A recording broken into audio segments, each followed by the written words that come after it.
अमर करूं सतलोक पठाऊं, ताते बंदी छोड़ कहाऊं।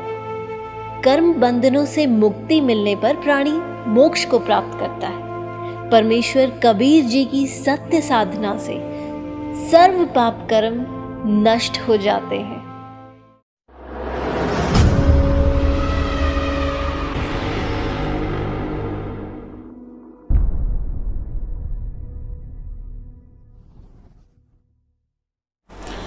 संतो चक्र दहे दुर्वासा, जैसे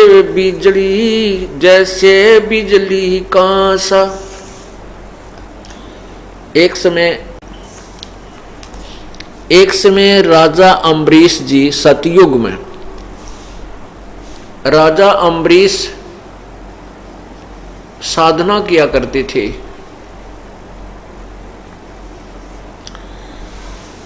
और वो भगवान विष्णु के उपासक थे। जैसा भी उनके गुरुदेव ने बताया था, उस आधार से वो भगवान विष्णु की साधना कर रहे थे। एक दिन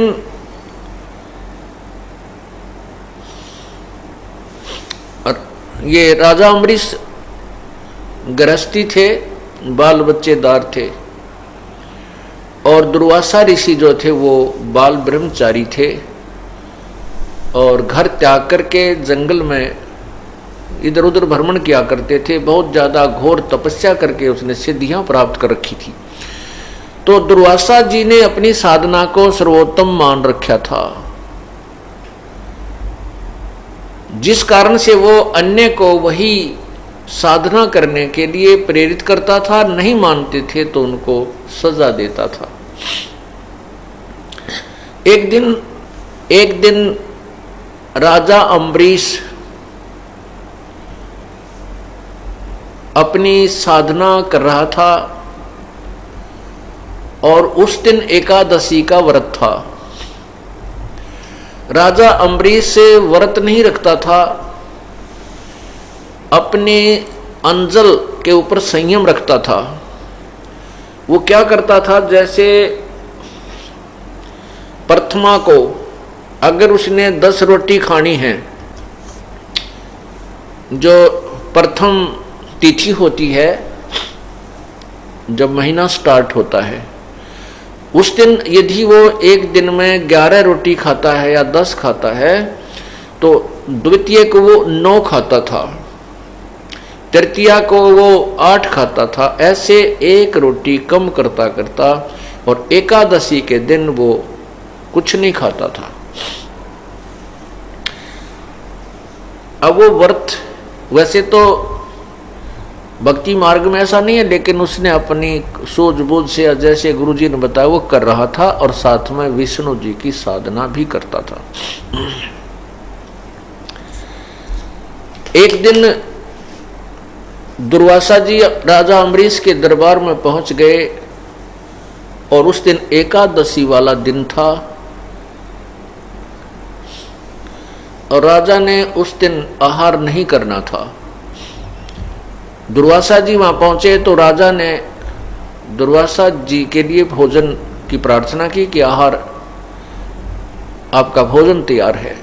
दुर्वासा जी ने कहा, मैं खाना खा के आता हूं ना, वो स्नान करके आता हूं, बाद में भोग लगाऊंगा, बाद में आहार करूंगा। उनको स्नान करने में, गंगा दरिया पर गए, स्नान करने में देरी लगी, और उधर से जो उनके गुरुजी थे अम्बरीश जी के, उन्होंने कहा कि एकादशी का जो समय है, तिथि है, वो उसका समय समाप्त होने वाला है, दोपहर का बाद हो गया है, आप अपना कुछ जलपान कर लीजिए। या जलपान का उस दिन था कि वो केवल आचमन करता था, जल ग्रहण करता था, उसी को आहार मानता था। कुछ ऐसा पौराणिक कथा है। तो उसने अपना वो आहार कर लिया उस गुरुदेव के कहने से। उधर से दुर्वासा जी आए तो उसने पूछा कि आहार करने लगे दुर्वासा जी, तो राजा ऋषि से कहा कि आप भी, अम्बरीश से कहा कि आप भी ग्रहण कीजिए। तो अम्बरीश ने कहा जी मैंने तो अपना जो आहार था वो करना था, कर चुका हूं। इस बात पर दुर्वासा नाराज हो गया कि तूने मेरा अपमान कर दिया और मेरे से पहले खाना कैसे खा लिया तूने, एक संत के से पहले खाना कैसे खा लिया। नाराज हो गया। राजा अम्बरीश ने क्षमा याचना की और फिर दुर्वासा जी शांत हुए और कहने लगे कि तू जो साधना कर रहा है ये गलत है। तो निर्गुण निराकार परमात्मा की निर्गुण साधना करिए, सरगुण साधना ठीक नहीं तेरी। उपवास उपवास रखता है, ये करता है, जबकि वो उपवास आदि नहीं रखता था, केवल अपना संयम कर ध्यान लगाता था, भक्ति करता था। तो राजा अम्बरीश ने कहा ठीक है रिसीवर, जैसो जो आप किया गया। वो नहीं चाहते कि दुर्वासा नाराज हो और नाराज होकर के ये श्राप दे देता है। अब अम्बरीश ने के क्या पता था यो फिर बिजली आ गिरेगी। अगली एकादशी को फिर आ गया दुर्वासा, नेक्स्ट एकादशी को फिर आ गया और वही सतिथि फिर होगी। दुर्वासा जी नाराज होकर के कहने लगा कि तूने मेरी आज्ञा का पालन नहीं किया, तो फिर ये सरगुण साधना कर रहा है, निर्गुण क्यों नहीं कर रहा। इसलिए क्रोधित होकर के अपनी सिद्धि से सुदर्शन चक्र का आह्वान किया। सुदर्शन चक्र आया और दुर्वासा के हाथ में पहुंच गया और दुर्वासा ने आदेश दे दिया कि सुदर्शन चक्र को कि अम्बरीश राजा की गर्दन काट दे। अब सुदर्शन जो चक्र था वो बहुत जबरदस्त अग्नि सी उसमें से निकल रही थी और राजा अम्बरीश के चरणों को छूकर उल्टा दुर्वासा को मारने के लिए वो चक्कर भयंकर रूप धारण करके चल पड़ा। और देख दुर्वासा ने भी लिया कि या तो तेरी शात आ गई। अब दुर्वासा भाग लिया, आकाश में उड़ गया सिद्धि से। पहले गया भगवान शिव के पास। शिव जी ने कहा भाई मेरे बस की बात नहीं है, आप यहाँ से जाइए, आपने तो बहुत कोई जबरदस्त भूल की है। फिर गया ब्रह्मा जी के पास, ब्रह्मा जी ने भी मना कर दिया। फिर गया इंद्र जी के पास, इंद्र जी ने भी मना कर दिया। फिर वो विष्णु लोक की सुरती लगाकर चला। वो पूर्ण परमात्मा, पूर्ण ब्रह्म दुर्वासा को, उस परमात्मा की लीला को आप बहुत देर में समझ पाओगे, क्योंकि अभी तक हम जो भी सुन रहे हैं, देख रहे थे कि ये कृष्ण जी ने किया, ये विष्णु जी ने किया, ये उसने किया, नहीं, ये करने वाला तो एक ही परमात्मा है। और वो सभी साधकों की वो रक्षा करता है, उनकी पत रखता है। उस पूर्ण परमात्मा ने विष्णु रूप धारण किया और विष्णु लोक अलग से बनाया। ये तत्व ज्ञान मैं आपको सुना रहा हूं, क्योंकि हमने जो कथाएं सुन रखी थी वो लोक वेद था। तो वहां पर दुर्वासा जब जा रहा था, उसने विष्णु लोक में जाना ही था, विष्णु जी से याचना करने जाना था। तो विष्णु जी के दरबार में वो पहुंच गए, अर्थात वहां बैठे पूर्ण परमात्मा थे, विष्णु रूप दिखाई दे रहा था। परमेश्वर कहते हैं सो छल छिद्र मैं करूं अपने जन के काज, और हिरण्यकशिपु जो मार दूं मैं भी नरसिंह धर लूं साज। तो वहां पर 33 करोड़ देवता बैठे थे, 88,000 ऋषि विद्यमान थे, दरबार लगा हुआ था। दुर्वासा जी इतने भयभीत थे कि जरा सी भी देरी होगी तो ये सुदर्शन चक्र तुझे मार डालेगा। पीछे देख रहा है और भाग रहा है, पीछे देख रहा का बहुत स्पीड खींच रहा है।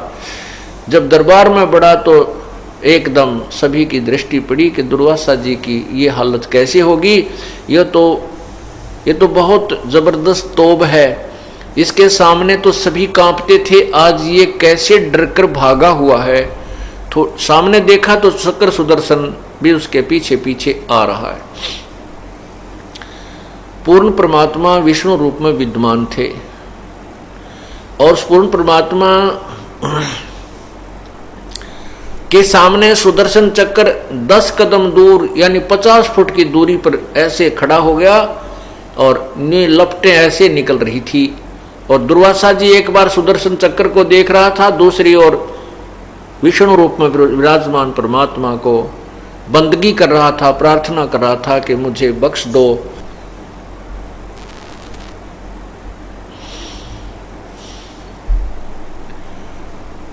वो अम्बरीश, वो दुर्वासा ऋषि जिसने एक श्राप से 56 करोड़ यादों का नाश कर दिया था, और आज वो स्वयं अपनी जान बचाने के लिए गिड़गिड़ा रहा है। तब भगवान ने कहा, उस पूर्ण परमात्मा ने कहा कि ऋषि जी आपने क्या गुस्ताखी की है, सुदर्शन चक्र आपके ऊपर इतना उग्र रूप कैसे धारण कर रहा है, कैसे उग्र हुआ।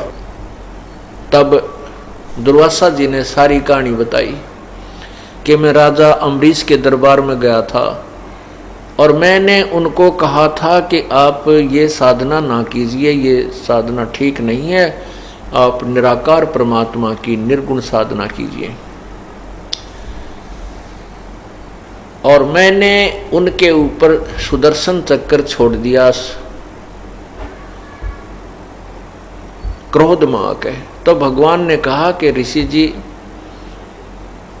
तुम साधना नहीं कर रहे, आपने जो सिद्धियां प्राप्त की हैं इनके कारण तू मान बढ़ाई का भूखा है,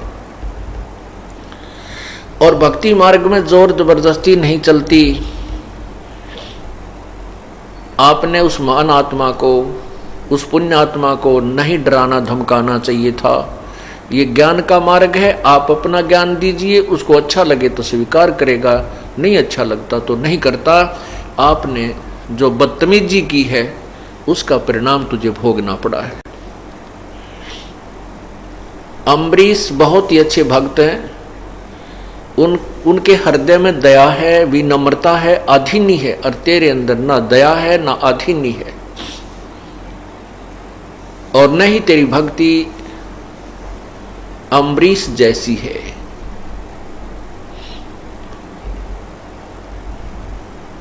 तो फिर क्या कहा कि आप वापस जाइए, राजा अम्बरीश के चरणों में शीश रगड़िए और वो कृपा करेंगे तो तेरी जान बचेगी, अन्यथा नहीं। अब मरता क्या नहीं करता है।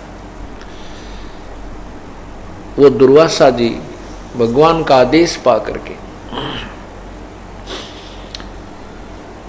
वापिस आया, अम्बरीश के चरणों में शीश रख दिया और कहा मेरी जान बख्श दो, मुझसे गलती होगी, मुझे क्षमा कर दो।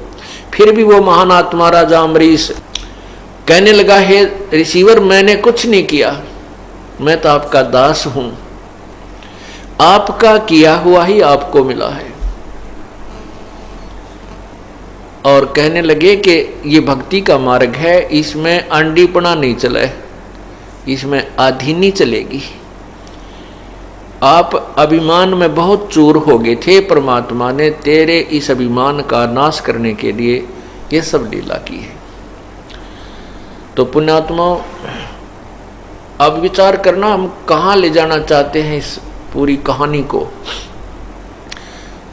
अब आगे बताएंगे। पहले ये वाणी सुनाते हैं। संतो चक्र दहे दुर्वासा, जैसे बीजल कासा,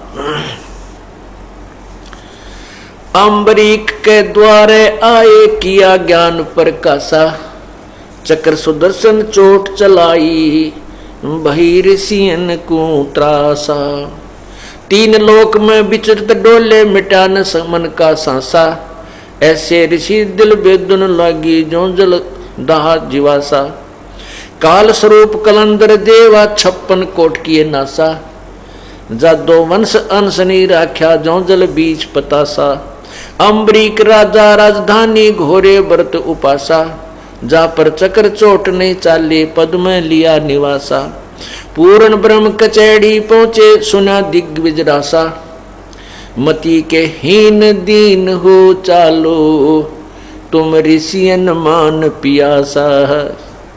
33-88 हास्या, अम्बरीश के द्वारा जाओ कर बंधन कर दासा, अंत कोट जुग ध्यान दर्श कर छैरि तु 12 मासा, दास गरीब विष्णु न्यो भाख्या, दास गरीब परमेश्वरियों भाख्या, निध सुमरण कर श्वासा। अब क्या बताया है कि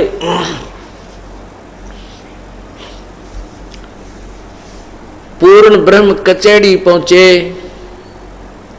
फिर सुना दिग्विजरासा, और परमात्मा ने बोले उस दुर्वासा जी को, मति के हीन दीन हो चालो, तुम ऋषियन मान पियासा। कि ऋषि जी तेरे अंदर भक्ति नहीं है, तू तो मान बड़ाई का प्यासा है, तूने मान बड़ाई की भूख है, तू भक्ति के निकट भी नहीं है। और हे मति के हीन मंदबुद्धि के व्यक्ति, दीन हो चालो। भक्ति में आधीनी सर्वप्रथम है।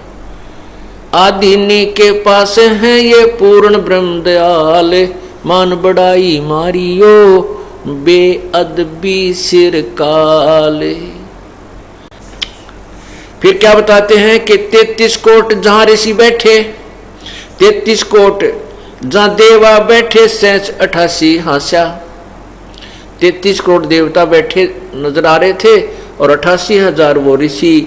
जब दुर्वासा की ये दुर्गति देखी तो कहते हैं 88,000 ऋषि भी खूब जोर से हंसे। उसका जुलूस निकल रहा था राजा अम्बरीश के कारण दुर्वासा जी का।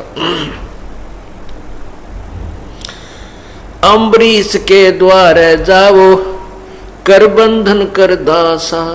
राजा अम्बरीश के द्वारा जाके उसको हाथ जोड़कर आधीनी के से याचना कर, तब तेरी जान बख्शेगा।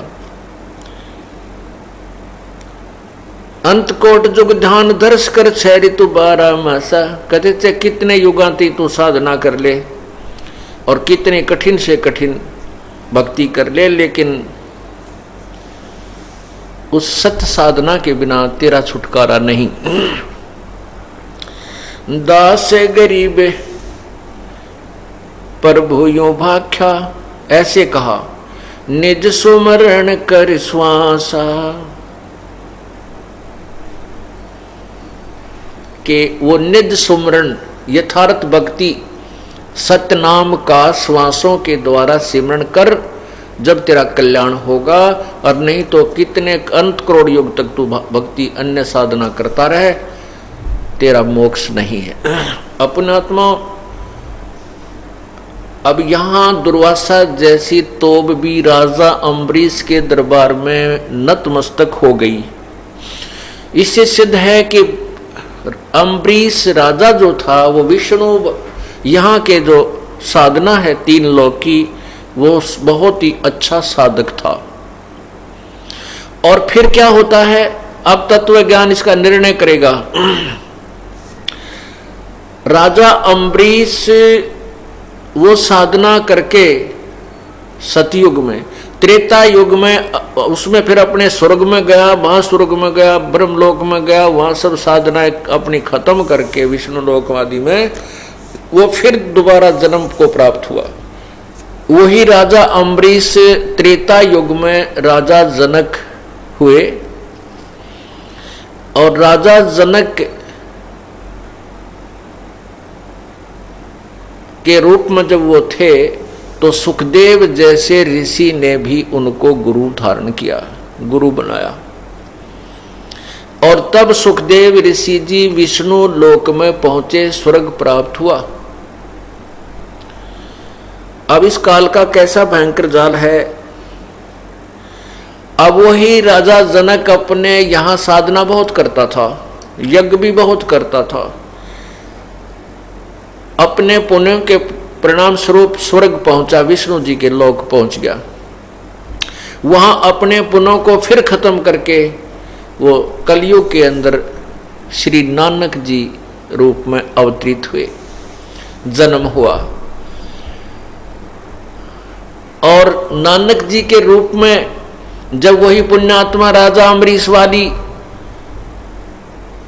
यहां जन्म हुआ था, तो उस समय पूर्ण परमात्मा कबीर देव, कबीर प्रभु उनको बेई नदी पर मिले थे।